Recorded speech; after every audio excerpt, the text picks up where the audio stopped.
Right, now we are ready to get up close and personal. So I've moved the camera much closer to the canvas so that you can see what I'm doing. So I'm going to be a little bit in your face. Please forgive me. But it is more important for me to see, for you to see what I'm doing at the canvas than for me to be in the center of the frame. You can just listen to my voice and see what I'm doing at the canvas. So for this next phase, we're going to be continuing to explore some deep questions about the mud that is in your life. Your life is definitely not consisting out of mud, but sometimes it might feel that way, especially if you are a little seed that is floating around in the muck beneath the lake. That can be quite overwhelming and dark. So do see the metaphor in this, that sometimes in the darkest areas and stages in our life, it is the opportunities where we do the deepest spiritual growth as well. So I really want you to explore that as we go ahead. So on my palette, I've dispensed some paint. I've got my three primaries here, which is my yellow, my red, and my blue. Those are primaries. And then I have a violet, a green, and an orange, which are secondary colors. So I've laid them on my palette in this way because they are contrasting colors. So you have yellow and violet that are opposites. You have red and green that are opposites, and you have orange and blue that are opposites. And we are going to be playing with the design principle of contrast. When we use stuff that is opposite each other and we mix them together, we find a middle ground. So when you're going to play with yellow and violet and you mix them together, you will see that you create an earthy tone or a type of brown. Now in the art world, we like to call it mud. So this is where we are going to be playing with mud in breaking in our canvas while thinking about the shit, the mud, the poop that is in our lives, and how we can begin to really dig into it and take the muck and start to bake little cakes of it, or whatever the case may be. Sometimes life is messy and it expects of us to really get down and dirty, and then in that moment we discover the gold, we discover the treasure, we discover the lesson, and the growing can begin, the seed can germinate. So for this part of the painting, I'm literally going to show you how to create earthy neutrals using opposite colors, and I really encourage you to get in there with your hand. Now remember, acrylic paint is water-based, so it is safe to play with your bare hands, because you can just go wash your hands afterwards with warm water and soap and it will come right off. But if you are somebody that tends to be allergic to stuff, please put on some gloves. But do enjoy this moment of allowing your inner child to come to the canvas and having a finger paint period, literally an opportunity to paint using your fingers. Okay, so we are literally making mud all over this canvas. My strategy for this is to break in this canvas, to get you over some of your fear and anxiety for what you have to still paint, and also to help you to switch from your logical thinking left brain over into your creative right brain. So the very first thing I want you to do is to take your finger, anyone, and dip it in the yellow and just smear it on the canvas. And while it's still wet, let's use another finger and use some of the violet.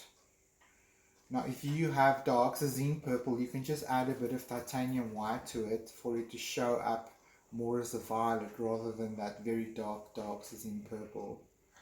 And as you mix the two paints together, can you see what happened?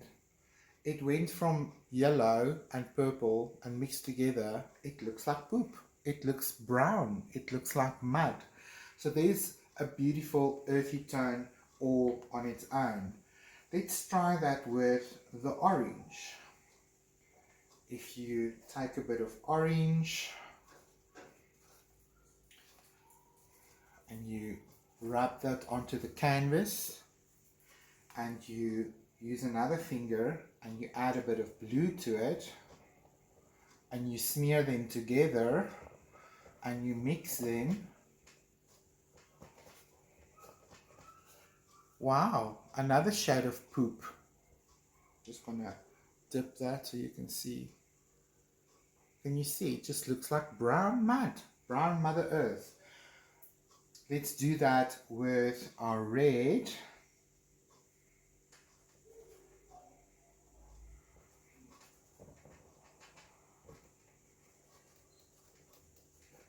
And I'm gonna add some green. Ooh, I need a bit more green. And when you rub these two together while it's still wet on the canvas, again, you have mud. So herein lies the magic of using opposite colors at the canvas. You can create beautiful earthy tones by mixing opposite colors. And metaphorically, what this represents for me is we learn best through contrast in life. It is the light and the dark, the opposite contrasting experiences in our lives that brings us the best lessons, or at least we begin to see what we do like and what we don't like. And in that way, we are able to grow and transform as human beings. So for the rest of this exercise, I want you to create mud on your canvas and completely cover your canvas and play with the opposite colors and see what happens if you add a bit more yellow, less violet, or what happens if you add just a dash of yellow to your violet, for example, and create some variance on your canvas. And yes, your fingers will look like you've dipped it in mud, but that is the whole idea.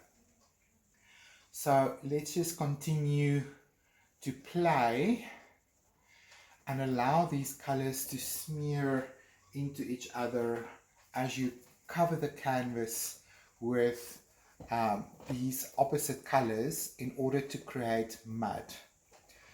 Now, during this exercise, you will find, especially the perfectionists among us, will find that you already want to make this pretty, you want to begin to paint a picture.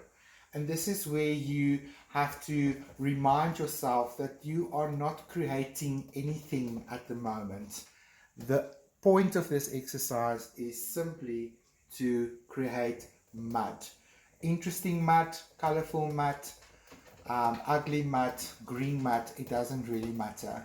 But the minute you find that you are trying to control the mud and you are trying to paint a picture or make it do something specific, just surrender and get back to making mud.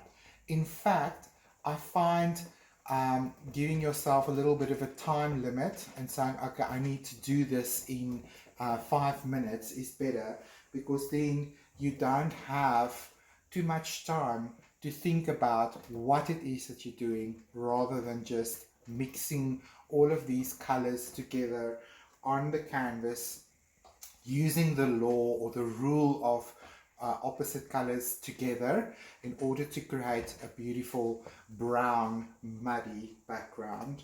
And that is all. And just allow the inner child to come forth and to play and to really get dirty on the fingers and smearing the paint on the canvas. And what you begin to see is that inner child coming out, ready to play, is becoming expressive, and the fun, the playfulness begins to come forward, and you are less concerned with painting a pretty picture or that it must make sense for the left brain. So just allow that to unfold.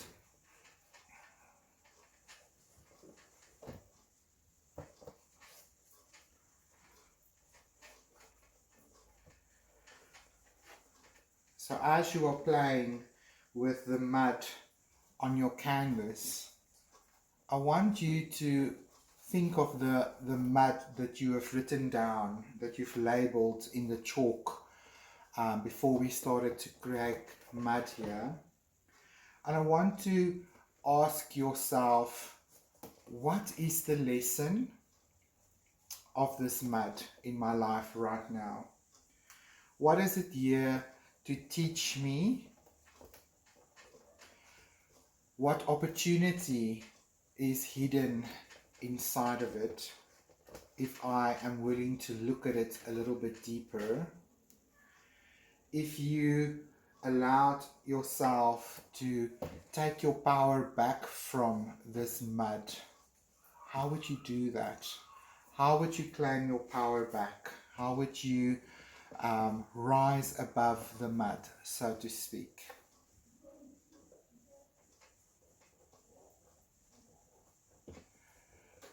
I think for me, it is about trusting myself more. It is about allowing solutions to come to me, because I know that miracles happen every single day. To be more present in the moment, and not to allow myself to run too far ahead. To recognize that I am not failing at anything, even though there's difficulty, challenges and dramas right now in my life. I am absolutely doing my best with what I have, where I am right now, and that I surrender into the moment, allowing the solution, the miracle, all of that to come to me and to present itself to me at the right moment. But in the meantime, the only thing that is required from me is to remain present and to trust myself and to allow the process of my life from day to day to unfold like a lotus flower. That for me is powerful medicine as I'm playing with the mud in my life right now, recognizing that it is temporary. It is here for a reason. It is here serving a purpose in my life. And I surrender to it. I recognize that there is nourishment, opportunity for growth, a lesson to be learned from it. And I'm willing to look at that lesson, even if it is just a lesson in patience and perseverance, and in understanding that within me lies so much potential and opportunity, and I have everything I need right here, right now.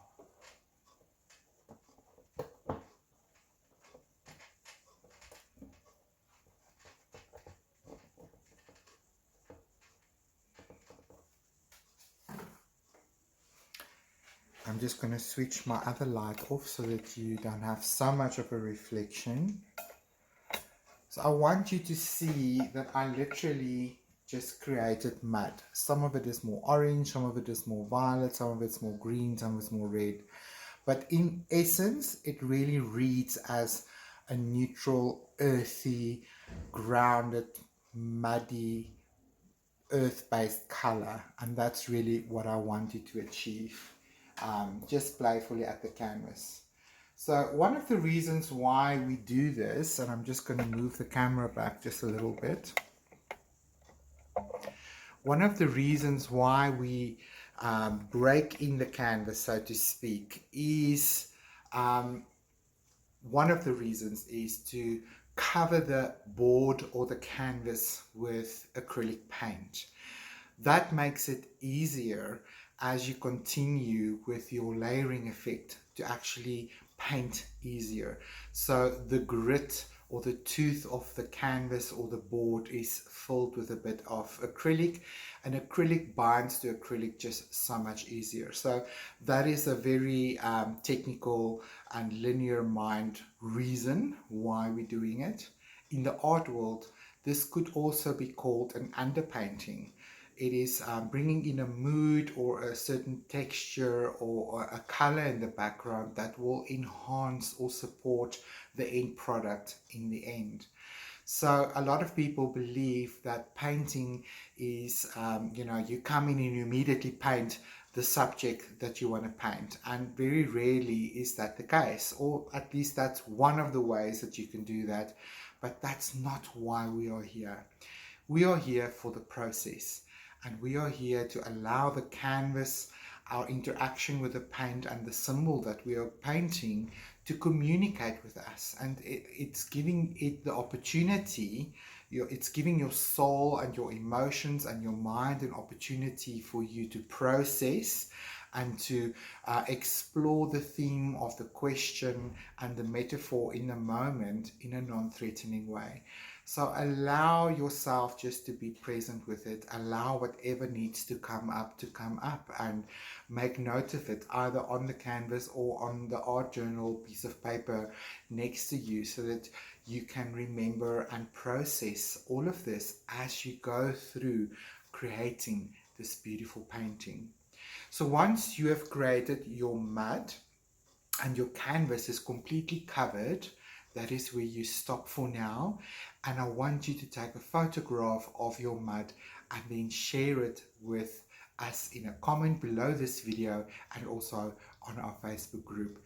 And I will give you some feedback and ask you maybe some deeper questions if you are interested to go a little bit deeper.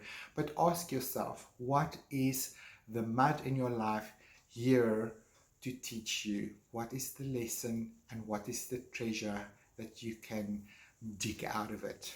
And I will see you in the next phase of this beautiful lotus flower painting. So I want to make use of this opportunity just to give you a very good example, or a better example out of my own life, that you can maybe relate to and see how it translates to the mud being such an important part of your personal growth.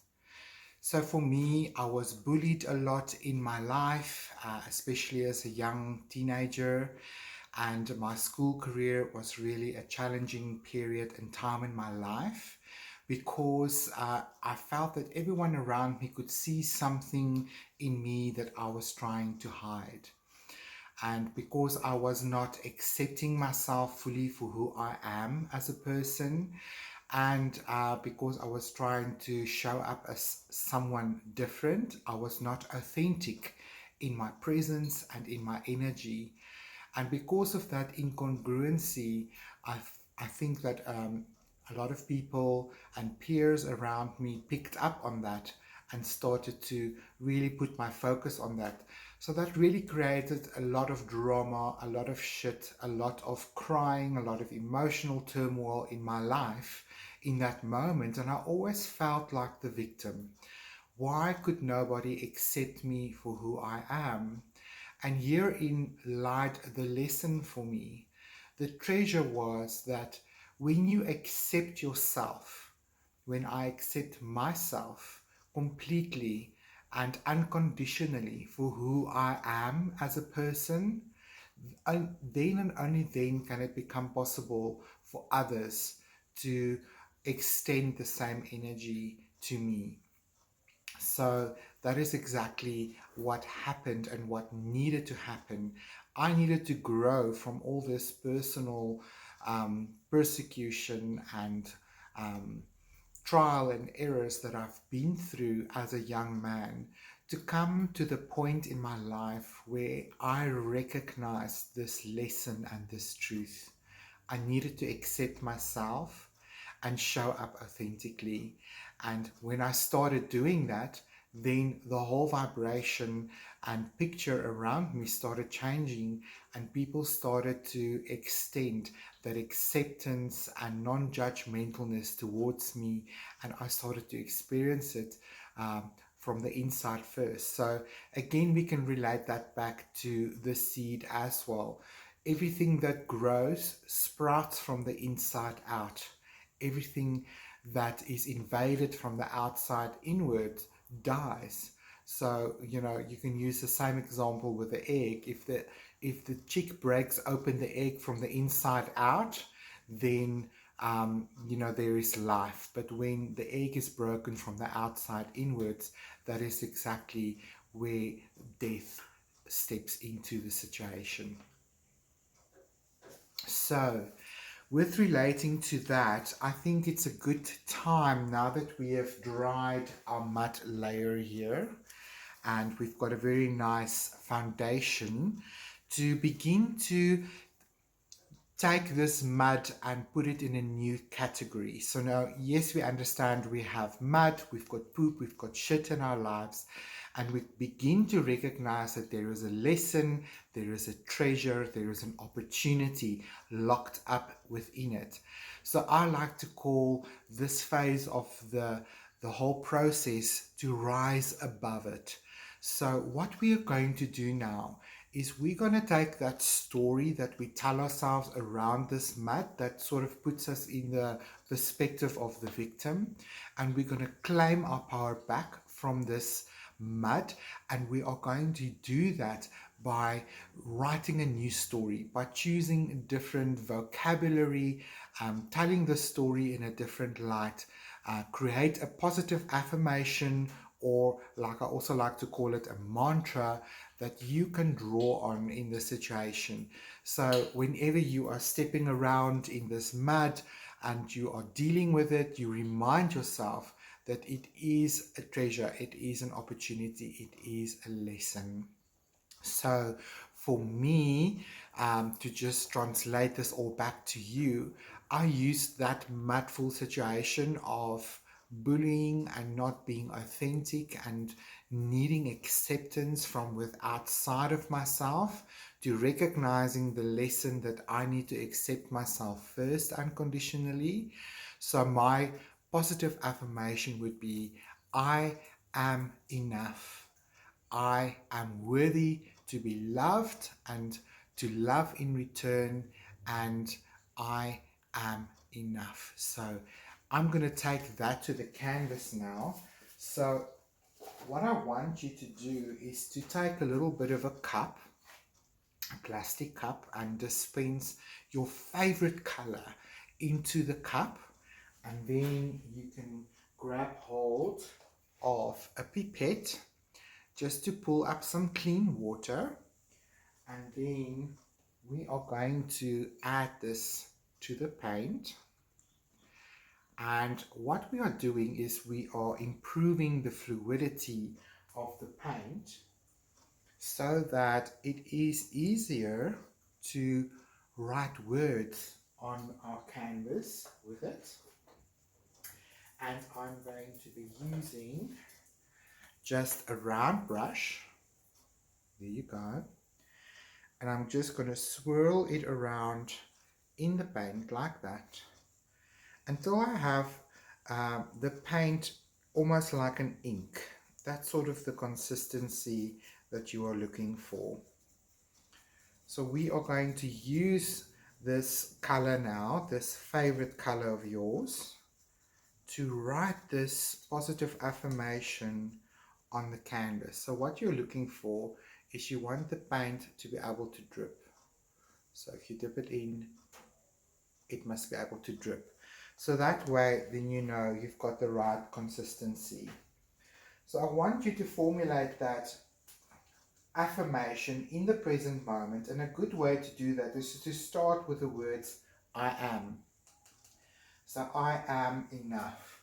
And then you are basically just going to layer that intention on this mat so that we can put it on the canvas as an energetic layer. So it can be pretty, it can be planned, it can be very decorative. It's all up to you. I am loved.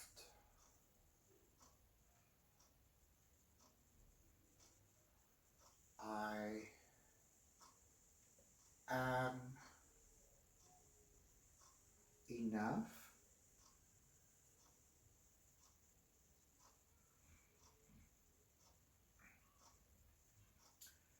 And I am worthy.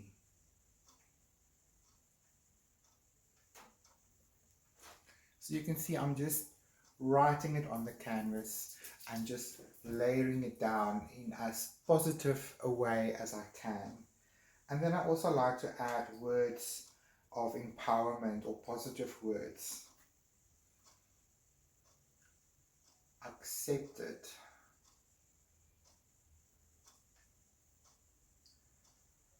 Acceptable.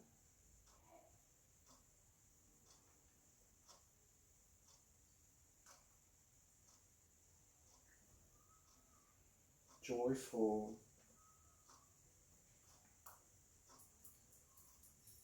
So now I'm thinking of words to describe my lotus, that aspect of my life when I reach equilibrium. Creative.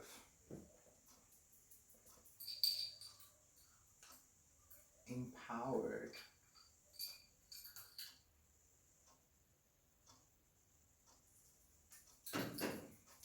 And you can see it doesn't even have to fit in. It really is just about thinking of a positive affirmation and words of power that will support you. And whenever you feel like the mud is starting to take over in your life again, you use this positive affirmation like a prayer, like a mantra, and you just repeat it to yourself as you continue to persist moving forward. And then I also, of course, like to add a few hearts to this, just to imply symbolically that I'm loving myself all the way through this beautiful journey out of the mud and into the light. So once you've done this and you've written your positive words of affirmation with paint on the canvas, allow it to dry, and when we come back I'm going to introduce you to the freedom layer that we are going to paint on this beautiful mud foundational underpainting of ours. And in the freedom layer we really allow that inner child to play again at the canvas, and it's going to help us to create some texture and just place some beautiful colors on the canvas that we will definitely be using more of in the future layers of our painting. So remember to take a photograph of your canvas at this stage and share it with me in a comment below this video, and I will see you